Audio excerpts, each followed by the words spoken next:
Aku langsung mulai. Bukan nebakin sih, minta dibacain malah dia. Oke, oke. Aku mau bahas IHSG langsung. Luar gelasnya gak dicuci. Masa sih aku cuci kok? Enak aja. Enak aja. Hah. Nih ya, IHSG hari ini breakout. Cakep banget. Mau dapat bimbingan intensif belajar saham dan referensi? Bisa tanya jawab secara intensif? Yuk, daftar Mtrade sekarang di mtrade.id/whatsapp atau klik di bawah sini ya. Breakoutnya setelah konsolidasi berhari-hari. Kupikir bakalan turun nih, ternyata konsolidasinya cuma sehari doang kemarin. Terus breakout sampai ke 7.200, tapi kalau menurut aku sih ya, menurut Mtrade sih ini udah jangan dikejar aja. Agustus bakalan tutup hijau kok, pasti tutup hijau. Agustus tahun ini beda sama Agustus tahun yang lalu. Ini hijaunya udah tinggi banget. Kalaupun dia turun-turun sampai ke 71 pun dia masih ditutup hijau candlenya gitu. Ya, jadi bulan Agustus ini adalah bulan hijau. Kalau misalkan ada yang bilang secara statistik Agustus turun, mesti ngelihat dulu dong bulan-bulan sebelumnya gimana. Bulan-bulan sebelumnya udah turun banyak dan Agustus ini ada technical rebound ya, normal aja. Nah, terus hari ini IHSG naik 1,05%, value transaction today itu nggak segede kemarin gitu. Jadi market value kalau kemarin-kemarin sempat sampai 15 triliun, ini cuman sekitaran 13,9 triliun gitu. Terus kemudian untuk saham aktifnya hari ini tadi masih dari metals, terus masih dari teknologi, dan kita juga mulai watch lagi untuk Saratoga, Era, dan juga ESA ya. Terus kemudian ada sektor CPO yang kita juga watch, kemudian sektor konstruksi dan juga semen ada yang kita watch gitu. Cuman watchlistnya dibahas lengkap di morning briefing besok ya teman-teman ya. Jadi malam hari ini aku akan bahas untuk IHSG dan juga metals. Metalsnya aku akan mulai dari MDKA.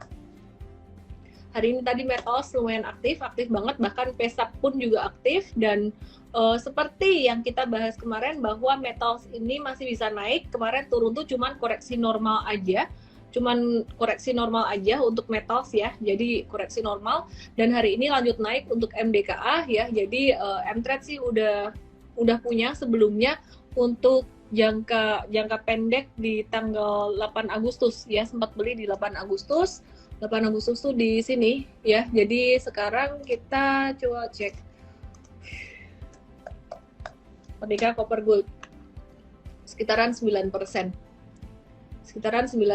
ya. Jadi cuan 9%, dan ini petnya kalau dikasih target petan kayak gini belum tentu sampai ke situ langsung. Jadi masih bisa ada koreksi, masih ada zigzag, dan kalaupun naik sampai ke level 5.000 ya nggak langsung instan. Kalau sampai ke 5.000 ini berarti nutup gap yang ada pada 10 Juni 2022 sebelumnya. Terus kemudian kita mau move ke sektor metals yang lain. Ini ada yang nanya, aku jawab dulu, IHSG gimana? Udah potensi koreksi, apakah kita harus waspada terhadap beberapa saham? View kita masih sama, yang kita perlu waspadai adalah saham-saham yang udah naik tinggi, yaitu saham dari sektor banking dan juga dari sektor teknologi. Sedangkan untuk saham-saham dari sektor komoditi yang udah turun banyak, kayak batubara, metals, dan CPO, justru malah kita lagi watch. Kalau metal sih bukan di watch lagi ya, kita udah masuk ya, jadi tinggal nge-hold aja gitu. Nah, sekarang kita mau lihat Inco. Buat yang baru bergabung, welcome back ya. Aku cuma mau kasih tahu nanti IG live-nya sampai 8:30 doang. Jadi teman-teman pantengin sampai habis, cuma setengah jam di sini, dan mungkin bahas teknikalnya mungkin 20 atau 25 menit aja. Kenapa? Karena ada panggilan dari anakku minta dibacain geografi. Habis ngajar saham, ngajar geografi. Ya, gitulah, minta ditebakin dia. Oke. Ya, jadi Inco, aku ke Inco dulu sebelum nanti kebuka. Tadi ada yang minta Kuangchan minta dibuka, ntar aku bahas juga buka. Inco hari ini terjual untuk jangka pendek cuan 9-12%, tapi jangka menengahnya masih hold banget. Kenapa? Karena masih uptrend, dan ini kira-kira path-nya bakalan gimana? Kira-kira bakalan ada normal correction kayak gini, dan bisa breakout nggak? Bisa banget, sampai ke level 8 ribuan pun bisa gitu ya. Nah, untuk Inco kayak gini. Jadi untuk jangka menengah di Mtrade kita masih hold. Gimana caranya tahu sih satu saham ini untuk jangka pendek atau jangka menengah? Sebenarnya kita nggak pernah tahu nih saham bakalan lanjut naik terus atau enggak gitu ya. Jadi caranya adalah ketika beli, teman-teman kalau misalkan saham ini masih potensial buat jangka menengah, nah pas candle-nya jelek, pas candle-nya reversal jangka pendek tuh jual separuh aja buat jangka pendek. Jadi sisain setengahnya buat jangka menengah ya. Oke, habis ngebahas peta saham, nanti ngebahas peta geografi. Aku lebih seneng ngebahas peta saham sih sebenarnya. Bisa nggak ya pelajaran geografi itu dihapuskan diganti dengan pelajaran saham? Haha, siapa mendukung ini?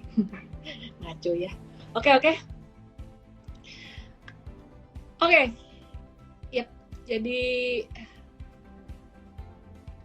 ya ini Antam, dia lagi kena resisten kuat di MA 200.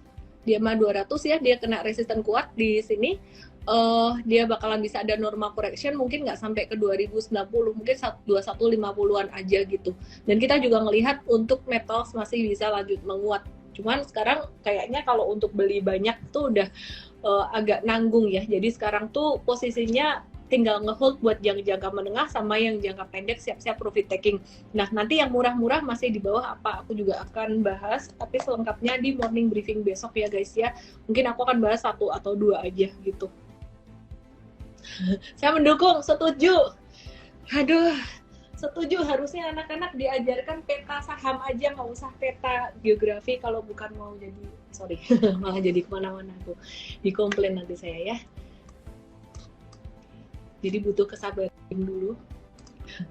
Oke.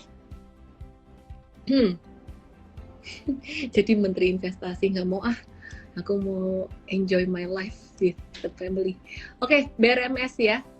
Kok BRMS sih? Antam udah belum tadi? Antam udah, harum.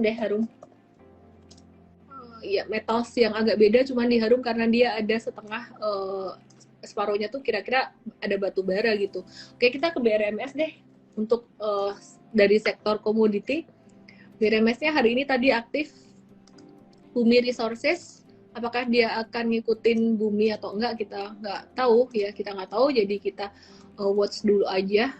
Masih konsolidasi, jadi masih kita watch. Terus tadi ada yang minta di Bukalapak, anaknya diajak live tentang saham, nggak mau ya anakku. Tahu ya, kalau sama mamanya sendiri nggak mau ini.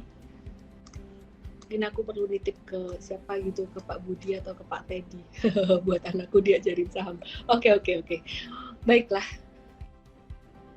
Bukalapak kemarin di area support mantul dan hari ini cukup lumayan volumenya, tapi sore ditutup dengan candle doji.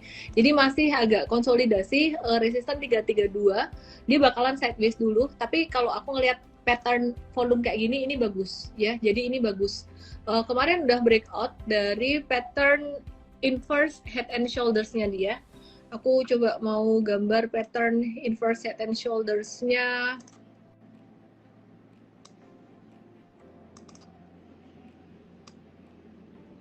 Oke, nah ini bagus. Terus dia bakalan bisa sampai kemana sih ini?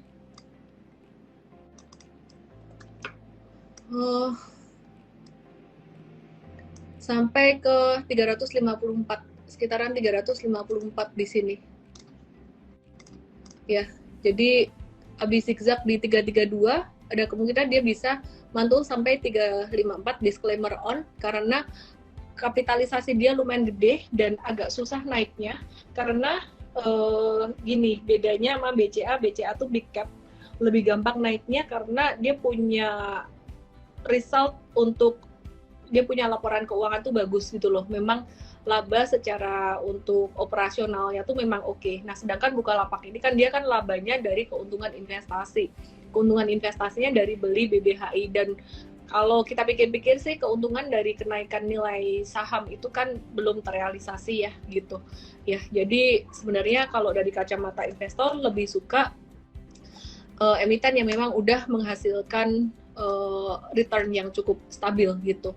Nah, MTEK ini udah ngeduluin Buka, jadi Buka masih bisa ada penguatan, cuman ya mungkin zigzagnya agak lama karena dia punya kapitalisasi ukuran tuh lumayan gede, beda sama MTEK. Kalau MTEK dia mungkin nggak segede Bukalapak, jadi ya naiknya nggak nariknya nggak terlalu berat lah, kira-kira kayak gitu. Oke, terus kemudian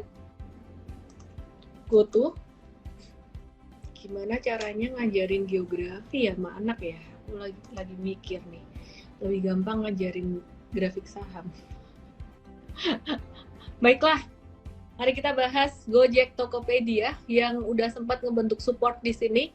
Dia masih downtrend dan ada kemungkinan dia akan membentuk pattern sideways 276 sampai 308 dan dia berpotensi untuk menuju ke 340 ya, 340 sampai ke 354. Jadi wait and see, ini juga sama case-nya kayak Bukalapak, kapitalisasinya gede banget. Jadi aku sih nggak terlalu optimis untuk dia bisa sampai breakout ke sini. Aku lebih optimis untuk sektor metals dan juga untuk sektor batubara dan juga CPO karena demand-nya masih cukup besar gitu. Terus ukurannya juga kayaknya nggak terlalu gede untuk sahamnya. Kemudian kita lihat untuk saham yang lain yang juga hari ini tadi lumayan menarik untuk watchlist besok dibahas di morning briefing Mtrade ya guys ya. Aku akan bahas watchlist juga tapi mungkin beberapa aja malam hari ini. Oke. Nah ini ada saham Saratoga, Saratoga ini gimana? Hari ini naik, breakout-nya cakep banget volumenya cakep banget karena dia kemarin sempat naik dengan volume tinggi, sedangkan pas turun konsolidasinya itu volumenya turun juga gitu. Nah ini naik volumenya tinggi tuh, bagus banget gitu.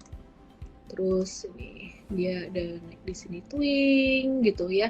Jadi dia potensi kayak gini. Aku lebih confident di Saratoga, sama-sama ngegambar pet gini. Ngegambar pet naik tuh aku lebih confident di Saratoga daripada di saham-saham teknologi yang kapitalisasinya lebih gede gitu. Terus kemudian aku mau ke Era Jaya Swasembada. Hari ini agak-agak random. Breakout-nya cakep banget hari ini.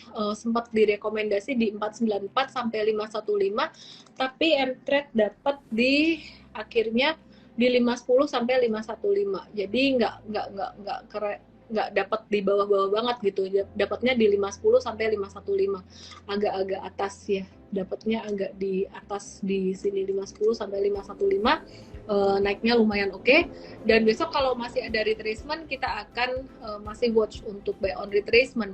Untuk Era Jaya sendiri ini berpotensi untuk menuju ke 536, disclaimer on, mungkin nggak langsung, dia bakalan sampai ke 520 dulu kenapa. Terus kemudian naik sampai 536. Hah? Bentar ya. Glue buat apa glue? Bentar ya. Bentar ya guys. Glue buat apa glue? I don't have glue. Oh, oke. Sorry ya. Anakku minta glue, nggak tahu buat apa. Ada aja. Oke. Sekarang balik lagi ke Era ya. Era. Tarik napas 15 menit lagi. Tahu aja nih Michael. Glue buat ngelem. Ya bener ya Rahar. Ya, jadi Era Jaya ini dia bakal bisa sampai ke 536. Ini resisten cukup kuat. Dan ini bukan buat orang yang nggak kuat mentalnya atau jantungnya. Karena apa? Karena dia sering ngekor gitu. Jadi habis naik turun lagi. Ini lebih ke saham-saham yang buat untuk orang-orang yang suka swing trading untuk Era Jaya Swasembada ini. Iya bener, Yonia, anakku kayak anak lain mepet banget bilang ke maknya, bener. Parah, mepet banget. Besok mau pakai kostum bakers, baru ngomong sore tadi. Jadinya dibuatin sama cicinya. Ada gunanya cicinya belajar fashion design, belajar jahit. Oke lah, kita bahas ESA. Kebanyakan intermezzo hari ini ya. Ya, ESA kemarin itu dibahas ya. Kita kemarin sempat bahas ESA ini ada satu pattern. Bentuk apa patternnya? Masih ingat nggak kemarin? Masih ingat nggak ya? ESA kemarin bentuk apa nih? Jadi dia ada bentuk flag di sini. Ini ada flagnya, pennant di sini. Nah, terus kemudian dia kalau breakout bisa sampai ke berapa? Disclaimer guys, aku nggak mau kasih ekspektasi yang terlalu tinggi buat kalian ya, pennant atau bullish flag. Dan kebetulan target dari pennant atau bullish flag-nya itu ada sampai ke level 1500 sampai 1520.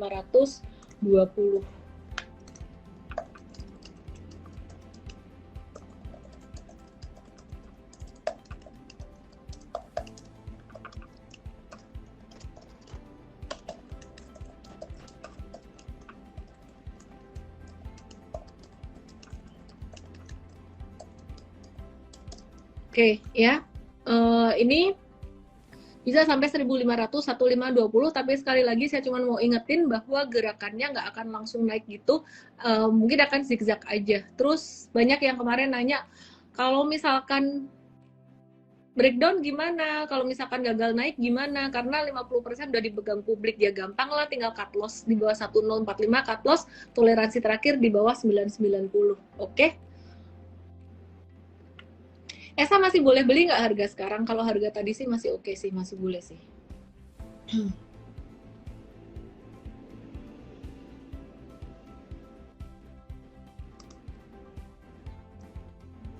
Oke, terus Esa udah, Era udah. Aku mau bahas beberapa saham dari sektor apa ya enaknya ya? Enaknya sektor apa ya? CPO. Aku bahas satu watchlist aja ya buat besok ya dari Mtrade. Besok di morning briefing akan di-mention untuk watchlist yang lainnya ya. Untuk watchlist yang lainnya. Jadi kita lagi watch untuk TAPG. Yep, untuk TAPG. Ya, dia supportnya di sini.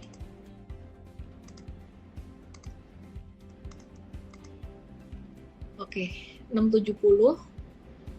Kalau breakdown dari 670 boleh cut loss dekat 670, buy on weakness, disclaimer on. Kalau Mtrade kita rekomnya secara real time ya, kita rekom secara real time aja gitu. Jadi kalau misalkan besok ternyata merahnya nggak bagus, kita nggak jadi beli. Hari ini asing net buy lagi setelah kemarin net sell sehari. Asing net buy lagi karena ngelihat inflasi dari US tuh bagus sesuai dengan ekspektasi gitu. Sekitaran 587 miliar di pasar reguler, investor asing ada net buy BCA 270,7 miliar, Telkom 180 miliar, Bank Mandiri 61,5 miliar, MDKA 56,8 miliar, dan Tower 55,9 miliar. Ya, kita coba lihat untuk BBCA sekarang.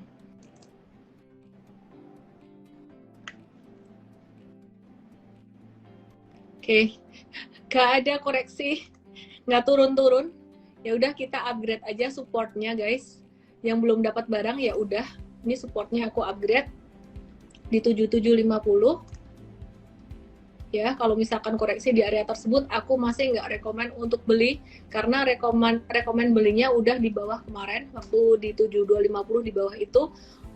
Udah diingetin untuk beli berkali-kali, dan sekarang kalau saham-saham yang blue chip kayak gini, ini tinggal waktunya nge-hold aja. Belinya kapan ya? Ntar nunggu merah-merah lagi, mungkin di September ada banyak merah, kita bisa beli lagi gitu. Demikian pula untuk BMRI dan BBRI. Sekarang aku kasih lihat untuk TLKM dulu. TLKM ini udah di support minornya, cuman ya mungkin buat trading aja, kalau buat investing ini udah agak kemahalan gitu ya. Terus MDKA tadi aku udah bahas, kemudian TOWR, aku mau bahas TOWR yang hari ini juga diakumulasi asing lumayan 55,9 miliar, tinggal ngehold aja sih. Mtrade sih tinggal ngehold aja untuk jangka menengahnya, beli di 1150 sampai 1215, 1150 sampai 1200 di sini. 1205 di sini. Jadi ini breakout dari cup and handle-nya. Kita tinggal hold aja gitu. Oke, terus ITMG rame ditanyain. Oke, aku akan bahas ITMG.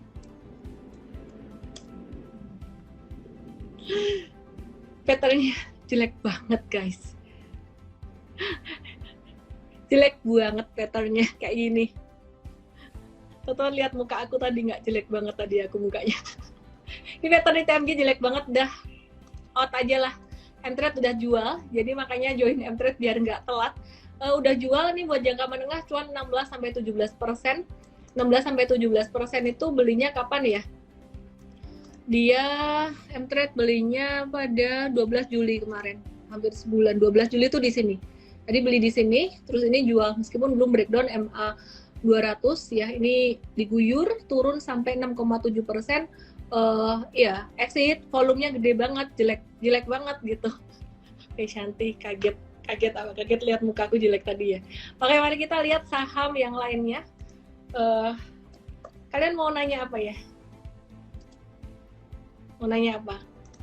Mari kita lihat untuk batubara yang lain ya. Jangan-jangan batubara yang lain juga jelek gitu. Adaro 3 hari yang lalu candlenya cakep. Ada pola reversal kayak gini. Tapi kalau misalkan besok jatuh sekali lagi aja, itu Adaro bisa dijual nih.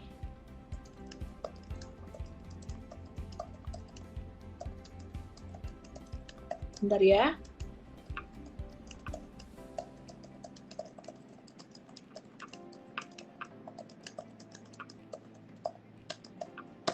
Oke. Terus kemudian aku mau watch untuk saham yang lainnya. Jadi batu baranya balik konsolidasi, kita bisa tunggu di support-support yang sebelumnya. PTBA juga sama, kita punya buat jangka pendek dari 27 Juli kemarin. Kalau besok misalkan turun lagi, kita bakalan exit untuk PTBA-nya. Terus batu bara ya, jadi kita mau wait and see di area support lagi nih kayaknya nih ya. Paling jelek sih patternnya tadi di ITMG. ITMG ini teman-teman kalau bisa baca, ini candlenya bearish Marubosu dan patternnya membentuk double tops. Double tops itu pattern bentuk huruf M gitu ya. Oke, terus Budi Kaing nanya Bumi udah nggak bulat. Haha, malah naik buminya. Ya, biarin aja deh, jangan dikejar ya. Jangan dikejar, biarin aja. Bumi udah nggak bulat, bumi udah nggak datar. Yang benar mana? Kita coba lihat untuk Medco.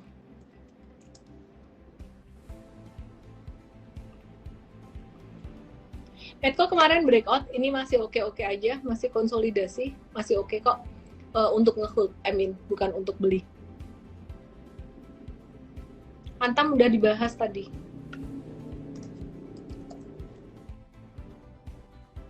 Antam udah dibahas. Aku mau bahas apa ya? Bahas apa ya? Sido muncul. Kemarin MTrade udah exit ya. Ada alasannya kenapa? Karena dia membentuk pattern inverse flag gitu. Jatuh volume tinggi, dia sideways volume kecil. Kemarin pas hijau volumenya nggak bisa naik besar, jadi ya kita lihat dia masih bakalan konsolidasi dan bahkan bisa turun lagi. Jadi kita wait and see dulu, nggak mau spekulasi. Kemarin kita jual mumpung lagi BEP cuan 0 sampai 4% gitu. Medco udah dibahas tadi, Goto buka udah, Bumi udah, biarin aja. Pas exit malah naik, biarin aja. Daripada kamu nggak exit malah turun. Gitu. Kan dia naiknya udah cukup tinggi ya. Oke, jadi watchlist kita besok dari sektor CPO ada beberapa, terus ada satu dari konstruksi, dan satu dari semen. Besok lihat morning briefing MTrade aja ya. Timothy Kurniawan, aku mau ngejawab pertanyaan kamu. MTrade kalau banyak buy dan hold saham, jadi kita tuh bukan modeling portfolio, enggak ya guys ya. Bukan harus persis kayak semua yang kita kasih tahu dibeli, jual, dijual gitu. Gini, misalkan kita kasih tahu untuk saham dalam satu sektor tuh ada 2 atau 3 saham gitu, itu biasanya nggak bersamaan. Dan kalau misalkan udah punya saham A, kita kasih tahu jangan beli yang B atau C. Jadi satu sektor tuh punya satu aja, biar nggak kebanyakan di portfolionya. Kenapa kita kasih tahu misalkan, oh di sektor ini pas bagus 3, kita kasih tahu 3-3-nya. Karena orang kan belinya nggak barengan. Misalkan si member A dia beli hari ini, ada member baru nih, besok masuk di hari kedua, dia belum dapat dong saham A itu. Nah, kita kasih pilihan untuk saham B atau C, kira-kira kayak gitu. Atau mungkin pagi dan sorenya itu yang pagi nggak sempat beli gitu, kemahalan, udah ketinggian naiknya. Nah, itu dikasih kesempatan yang kedua di saham kedua. Jadi member yang udah beli di awal tuh saham pertama nggak harus beli lagi. Semoga bisa dipahami. Oke? Harum udah aku bahas tadi, singkat. Indofood 3 menit lagi sih ya, Agustina ngingetin. Iya baiklah, 3 menit lagi berapa? Aduh, aku belum invite Coach Merlin.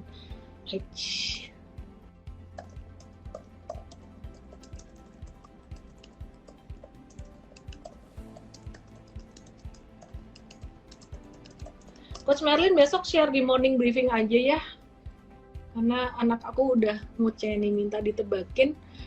Coach Merlin bakalan ngebahas tentang efek inflasi US turun tuh gimana, potensi untuk saham tech apakah potensi lanjut atau enggak, metal seperti MDKA cukup aktif, untuk MDKA ada sentimen apa, terus ITMG turun padahal laba bersihnya naik tuh kenapa, besok dibahas di morning briefing pagi bareng Coach Merlin gitu. Oke, terus I think itu dulu sih teman-teman. Kalau view dari aku sendiri, ya kita fokus pada sektor yang belum banyak naik. Yang pertama dari CPO, yang kedua dari consumer good. Dua sektor ini sangat berlawanan sekali. Biasa kalau CPO naik, consumer good-nya tertahan dan sebaliknya gitu. Jadi kita watch di situ. Konstruksi dan semen ada yang kita watch juga. Besok nonton aja morning briefing and trade.